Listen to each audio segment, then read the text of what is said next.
மயிலாடுதுறை மாவட்டம் பூம்புகாரில் 23 கோடியே 60 லட்சத்திற்கு நடைபெற்று வரும் சுற்றுலா வளாகம் பணிகளை தமிழக சுற்றுச்சூழல் மற்றும் காலநிலை மாற்றத்துறை அமைச்சர் மெய்யநாதன் பார்வையிட்டு மரக்கன்றுகளை நட்டார். உடன் மயிலாடுதுறை மாவட்ட ஆட்சித்தலைவர் மகாபாரதி, பூம்புகார் எம்எல்ஏ நிவேதா முருகன், சீர்காழி எம்எல்ஏ பன்னீர்செல்வம் மற்றும் மாவட்ட ஊராட்சி குழு தலைவர் உமா மகேஸ்வரி, சங்கர், சீர்காழி கிழக்கு ஒன்றிய திமுக செயலாளர் பஞ்சிகுமார் உள்ளிட்ட பலர் கலந்து கொண்டனர்.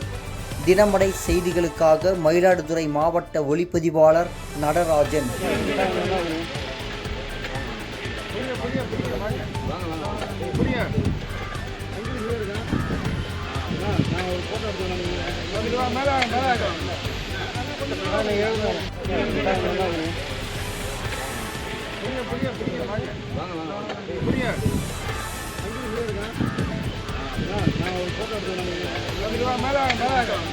இதேபோல் சுவாரஸ்யமான செய்திகளை தெரிந்து கொள்ள நமது தினமடை யூடியூப் சேனலை சப்ஸ்கிரைப் செய்யுங்கள்.